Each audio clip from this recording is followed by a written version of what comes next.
Tengu Movia Tanajuba, Yaro, Singapore Labio, Tana Piene, Yolalo, Adon Yogi, the Sialoe, the Alidi, the Punya, the Genumulo, Punu, Yuri, the Nashimalo, Tengu Tanaju, Sialo, Adon Yogi, the Sialoe, the Yahu, as the Genuta Punya, Simila, the Alido Chimibiba, Unu Punya, Shota.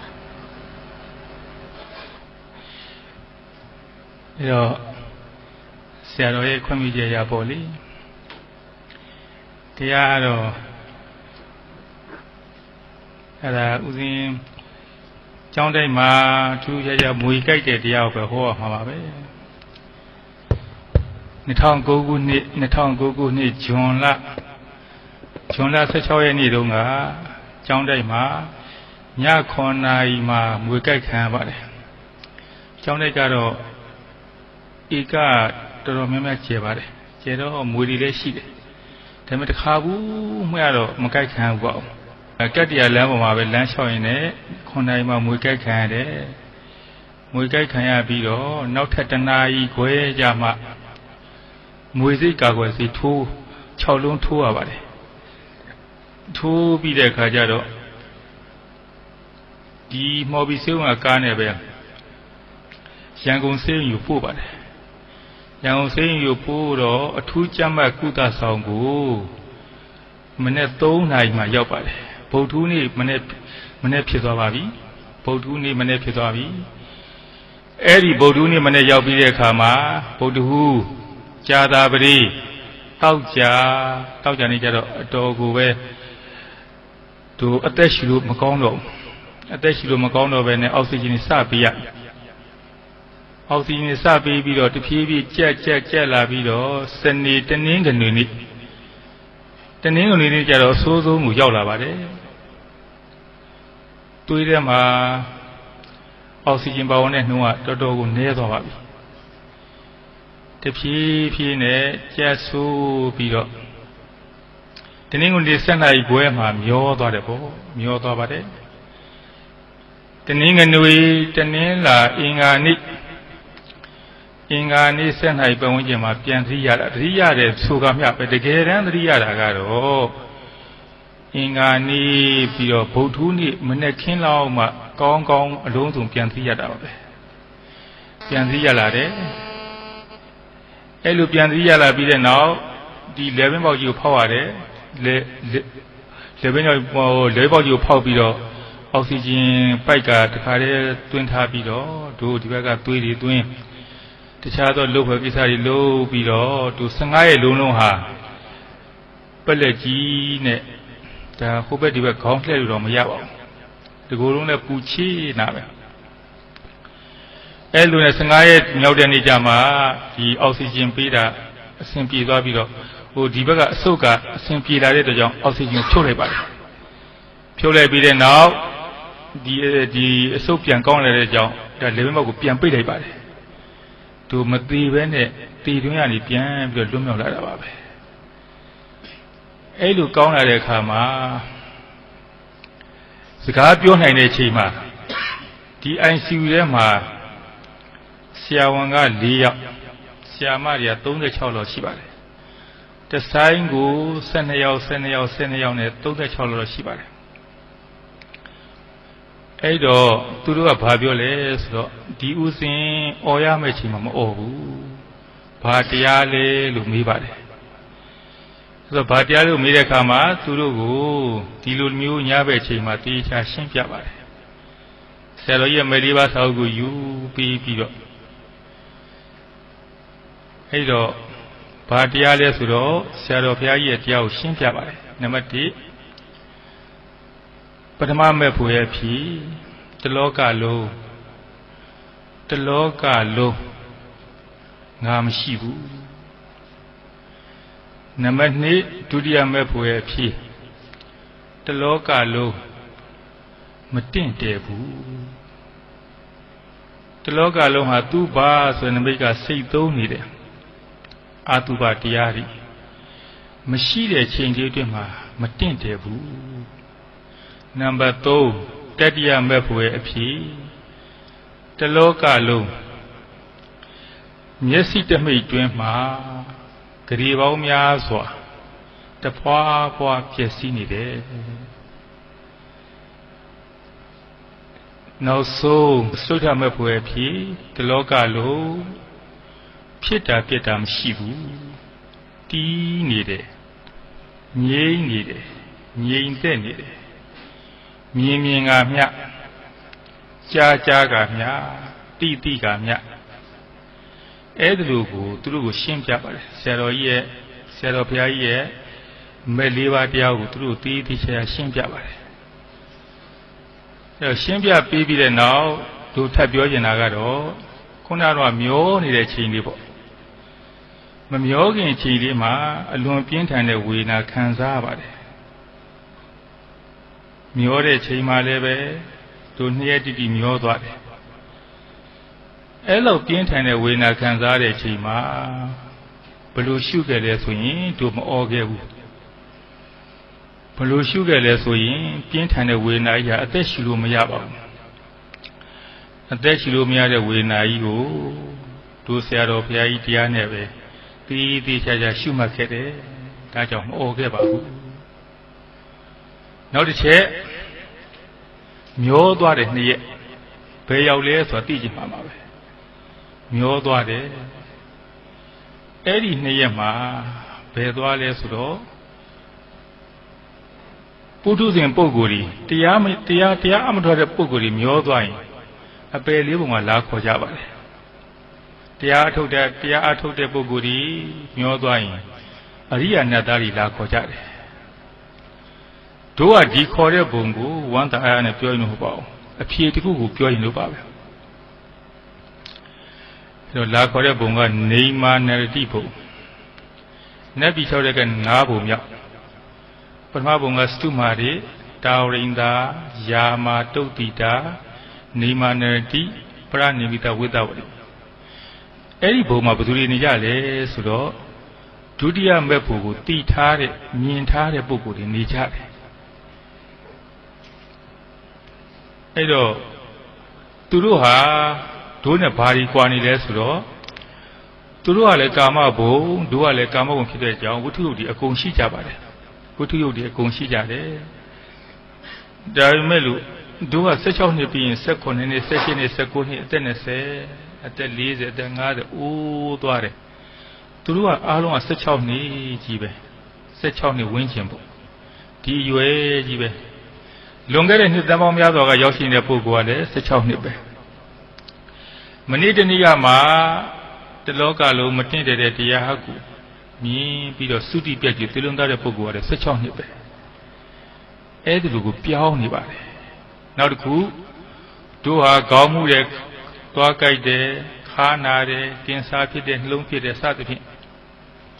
အဲ့လိုဝေဒနာတွေအမြဲတမ်းနှိမ့်ဆက်တယ်သူတို့ဟာကာယိကဒုက္ခမရှိတော့ဘူးအဲ့ဒီလိုကာယိကဒုက္ခမရှိတော့ဘူးဘာကြောင့်လို့မတင့်တယ်တဲ့တရားရဲ့တကူဟုတ်ပြီနော်မတင့်တယ်တဲ့တရားရဲ့တကူကြောင့်ခန္ဓာကိုယ်တွေဟာ16နှစ်အရွယ်ရှိကြတယ်ပြီးတော့ကာယိကဒုက္ခမရှိဘူးအဲ့ဒီထဲကနေပြီးတော့နတ်သမီးတယောက်ကဦးစင်းကိုပြောနေတယ်ဘာသာနဲ့ပြောရတော့မသိဘူးနားလေတယ်အဲ့ပြောပြီးတော့သူ့ရဲ့ဘုံကိုပြပါတယ်မြေဆွဲအားတွေလွတ်နေပါတယ်ရွှေတွေဟာဝင်းတစ်လက်မှိုင်းတစ်လက်အေးပါတယ်ရွှေအိုရောင်စီးစာကိုကြည့်ရတယ်ပဲအမှန်တန်အေးပါတယ်အဲ့တော့ဘုံတွေဟာအဲ့လိုဖြစ်နေပြီးတော့သူ့ရဲ့အချမ်းရံတွေသူပိုင်ဆိုင်တဲ့နတ်သားပေါင်းများစွာဟုတ်ပြီနော်နတ်သားပေါင်းများစွာသူပိုင်တဲ့ပစ္စည်းတွေပါဒီပစ္စည်းတွေဘယ်လို့မှလာပြီးလူလို့မရပါဘူးသူပစ္စည်းတွေပါဘာကြောင့်လို့မတင့်တယ်တဲ့တရားရဲ့တကူမတင့်တယ်တဲ့တရားရဲ့တကူမိမိခန္ဓာကိုယ်လည်းမတင့်တယ်ဘူးတပါးသူခန္ဓာကိုယ်လည်းမတင့်တယ်ဘူးရေမြေတောတောင်တွေလည်းမတင့်တယ်ဘူးမရှိတဲ့အချိန်လေးအတွင်းမှာပေမှမတင့်တယ်တာမဟုတ်ပါဘူးမရှိတဲ့အချိန်လေးအတွင်းတစ်စက္ကန့်ရဲ့ဒ ဂရေတသိန်းပုံပုံတပုံလေးအတွင်းမှာကိုဒီရုပ်ဒီနံတရားလေးအဲ့လိုပါပဲမတင့်တယ်ပါဘူးအဲ့ဒီအတွင်းမှာကိုပဲမတင့်တယ်ဘူးဟုတ်ပြီနော်အဲ့ဒီလိုမတင့်တယ်တဲ့တရားကိုတိလဲတိသွားတယ်မြင်လဲမြင်သွားတယ်ဟုတ်ပြီနော်အဲ့လိုမြင်သွားတဲ့အတွက်ကြောင့်အဲ့ဒီလိုပြောင်းသွားပါတယ်16နှစ်ရွယ်ကာယကဒုက္ခလည်းမရှိဘူးဒုက္ခဝေဒနာအပြည့်ပဲဒုက္ခဝေဒနာမြူမျှမရှိဘူးနိဗ္ဗာန်ရောက်တဲ့ဒုက္ခတော့မဟုတ်ဘူးအစင်းအတန်အနတ်အရသာအထိတွေ့အလိုရှိတိုင်းခံစားနိုင်တဲ့ဒုက္ခပဲစာဝတ်ပူရဘူးဝိပုပူအောင်နေဖို့ပူရပြီးပြည့်စုံတဲ့ဘဝပြီးပြည့်စုံတယ်ဒါကြောင့်မလို့တို့ဒီလောကကြီးရောက်လာတဲ့အခါမှာဒီလောကရောက်လာတဲ့အခါမှာဒီမှာတော့ဖြင့်နှစ်သန်းပေါင်းနှစ်ပါးတဲ့နှစ်လေးရာဒါ80တရားပေါ့ဒီလောက်ပဲရှိတာအဲ့တော့တို့ပြန်သွားတဲ့အခါမှာတို့ပထမမဲ့ဖို့ဒုတိယမဲ့ဖို့ပေါ့လေဒါကတော့ဒုတိယမဲ့ဖို့ပေါ့အဲ့ဒီဒုတိယမဲ့ဖို့လေးထီအောင်ရအောင်ယူသွားစေချင်ပါတယ်ရအောင်ယူသွားစေချင်ပါတယ်အဲ့လိုယူသွားတဲ့အခါမှာအဲ့ဒီပုဂ္ဂိုလ်ဟာအပယ်လေးပုံလည်းမလွတ်အပယ်လေးပုံလည်းလွတ်ကင်းပြီးတော့တရားမှလည်းမကြောက်ရဘူးဘာကြောင့်လို့တေကြံဒီအချိန်မှလည်းဒီတရားနဲ့ပဲနှလုံးသွင်းပြီးတည်သွားတဲ့အခါမှာရထားပြီးသားပုဂ္ဂိုလ်ဘာမှကြောက်စရာမလိုပါဘူးဒါကြောင့်ဒီတရားလေးကိုရအောင်အထောက်ကြဖို့ဒါတိုက်တွန်းပါတယ်နောက်တစ်ချက်ကတေကြံဒီအချိန်မှာမျောသွားတယ်တွေးတိုးရှိကြတယ်စီးကြိုရှိကြတယ်စီးထိုးမှားသွားတယ်မျောသွားတယ်အဲ့လိုမျောသွားရင်ပြောရင်1ရက်2ရက်3ရက်4ရက်5ရက်6ရက်နဲ့6ရက်မြောက်တွေမှာချုပ်သွားတယ်ဆိုကြပါစို့အတိပေးလို့လည်းမရဘူးသူအတိပေးလို့မရဘူးသူကတခါတည်းမျောသွားတယ်အဲ့လိုမျောသွားရနေပြီးတော့မဲ့အခြေရောက်တဲ့ခါမှာကိုရတဲ့တရားကိုပိုင်တဲ့တရားဟာအလိုလိုဝင်လာတယ်အလိုလိုဝင်လာတယ်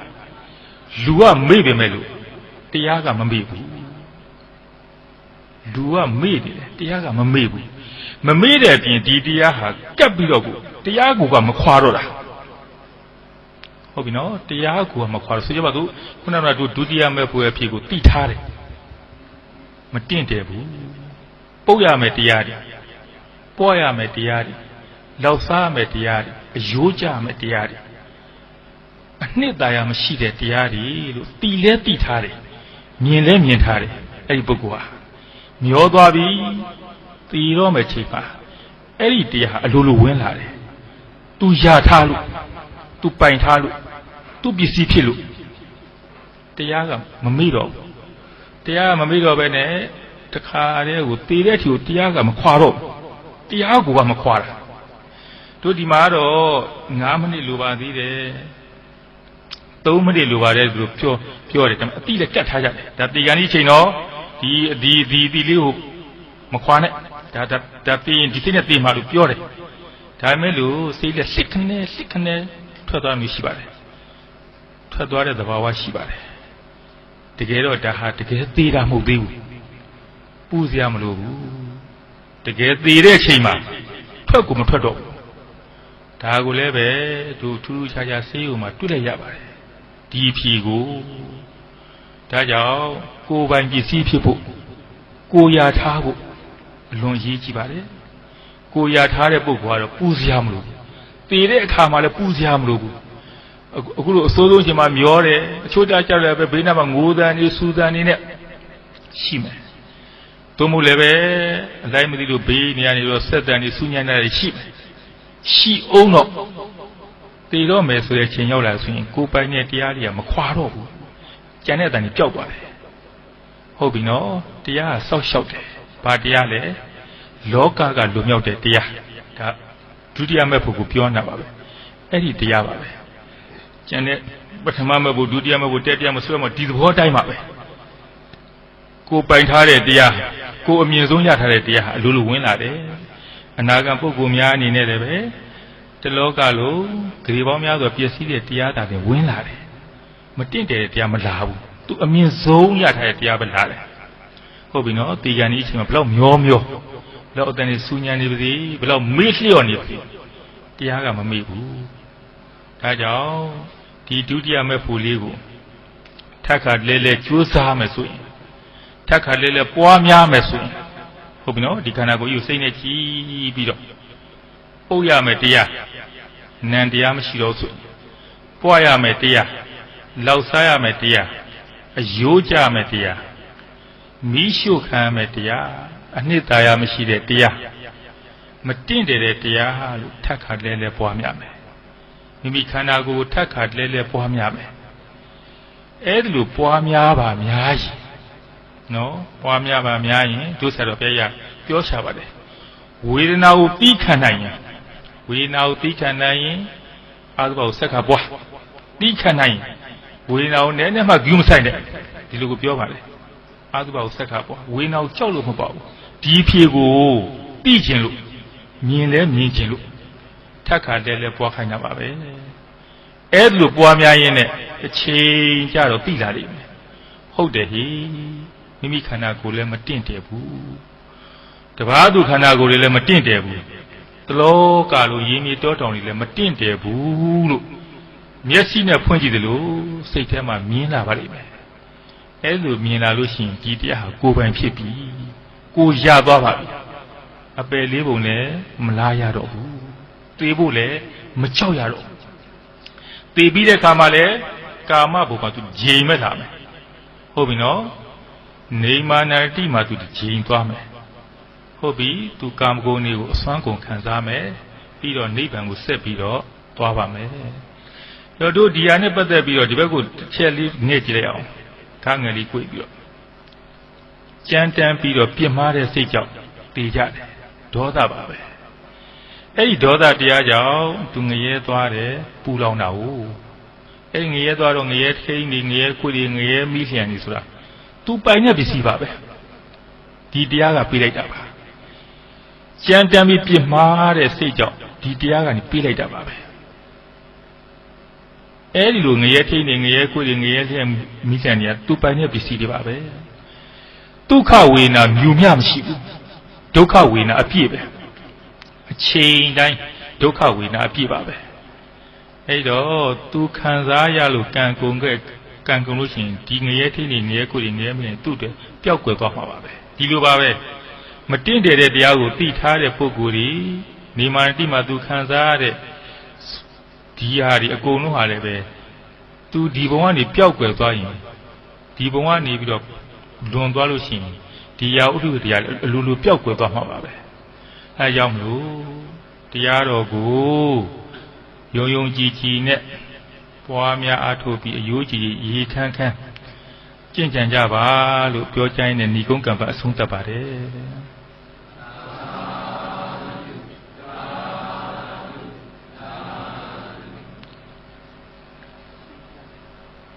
အရှင်မြတ်ဆက်လက်ပြီးအဲ့လိုမွေးခိုက်ခံတဲ့အခါမှာအရှင်မြတ်ဒီလက်ပြရောက်တဲ့အခါမှာအရှင်မြတ်တွေ့ကြုံခဲ့ရတဲ့တိန်စခန်းဆရာတိလရှင်ဆရာကြီးအကြောင်းနဲ့ထည့်ပြောပြပါအောင်ဗျာအဲ့ဒီနတ်သားနတ်သမီးတွေရှိမှာနတ်သမီးတယောက်ကထိုင်နေတယ်ဒီနတ်သမီးဟာတခြားလူမပါဘူးဦးစင်းကိုမိခင်ကဲ့သို့ဆောက်ရှောက်ခဲ့တယ်တိန်ကူမှာမေတော်ကြီးပါပဲ86နှစ်မှာသူဟာဆရာကြီးဆရာဘာနဲ့တိလရှင်ဘွားနဲ့ပဲပြန်တော်မူသွားပါတယ်အဲ့တော့86နှစ်မှာပြန်တော်မူသွားတဲ့အခါကျတော့သူ့အမိကတော့လူအမိကဒေါ်ထိတ်တင်စုတိလရှင်အဝတ်အမိကဒေါ်စန္ဒမာလာအဲ့တော့သူကမိခင်ကဲ့သို့ဦးစင်းကိုဆောက်ရှောက်ခဲ့ဘူးတယ်ဆောက်ရှောက်ခဲ့တယ်ဆောက်ခဲ့တော့သူကဘာပြောလဲဆိုတော့ရှင်ဖျားမပူပါနဲ့မပူပါနဲ့ဆိုတာဒီတော့ကခံစားနေရတဲ့ဝေဒနာကိုပြောတယ်ဖြစ်မယ်အခုသာနာဝင်ဆက်ပြီးတော့ပြန်မသေးလို့ပြန်ထမ်းတဲ့ခါမှလည်းပဲမပူပါနဲ့ဒါကိုပြောတာလည်းဖြစ်ပါလိမ့်မယ်နောက်တစ်ခုဒီဘုံကအေးချမ်းပါတယ်အမေဟာသားကိုပြောတဲ့စကားပါပဲအေးချမ်းပါတယ်သူနေတဲ့ဘုံမှာနောက်တစ်ခုဒီမွေဟာအရှင်ဘုရားကိုကြိုက်ဖို့အတွက်နှစ်ခါတော့ဆောက်ရပါတယ်ဒီနေရာမှာပြည့်ညက်ကြီးအနေနဲ့ပြောတာမဟုတ်ပါဘူး တလားနဲ့နှစ်ရက်တိတိကိုတေကောင်ပေါင်းလဲခံရမယ်ကံကြီးရတယ်ရှိနေတယ်အတော်ကိုဆိုးရွားပါတယ်အဲ့လိုကံကြီးရလည်းရှိနေတယ်နောက်ပြီးတော့ဒီအချိန်မှာမသေးတဲ့ကံလည်းရှိတယ်မသေးသေးဘူးတစ်ချိန်တော့သေမှာပေါ့မသေးတဲ့ကံလည်းရှိတယ်ပြီးတော့သူဆက်ပြောတယ်သာသနာကြီးအတွက်ဆောင်ရွက်ခြင်းဖြစ်ပါတယ်သာသနာကြီးအတွက်ဆောင်ရွက်ခြင်းဖြစ်ပါတယ်အဲ့ဒါသူပြောတာအဲ့ဒါပါပဲပြီးတော့သူနေတဲ့ဘုံသူနေတဲ့ဟွာတွေကိုပြတာပါပဲအဲ့တော့တို့ဒီပြောတဲ့စကားလေးရဲ့ဒီဟာဆိုရင်ဒါစက္ကန့်ပိုင်းမှမျှပဲရှိပါတယ်စက္ကန့်ပိုင်းမျှပဲရှိပါတယ်10မိနစ်တော့မပြည့်ပါဘူးဒါမဲ့လို့တို့မျောသွားတဲ့ချိန်ကလူပြည်မှာကျတော့2ရက်ဖြစ်သွားတယ်အဲ့တော့လူပြည်နဲ့နတ်ပြည်နဲ့အချိန်ကောဟချက်ရှိပါတယ်ဒီလိုပဲနားလည်ရပါတယ်အချိန်ကဟိုမှာစက္ကန့်ပိုင်းလေးပဲရှိတယ်ဒီမှာတော့2ရက်ဖြစ်သွားတာဟုတ်အဲ့ဒါနားလည်လိုက်ပါတယ်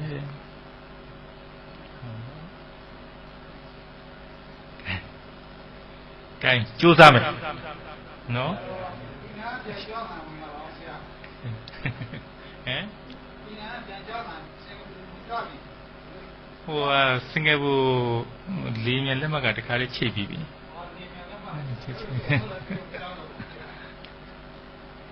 နောက်နေ့တည်းတော့ကြိုးမှာပါနော်လက်ပြန်အာယုံဆုံးထားပြီးတော့ပြန်ဟိုဘက်ကိုကြွအောင်လို့ပါနော်ကဲကြိုးစားမယ်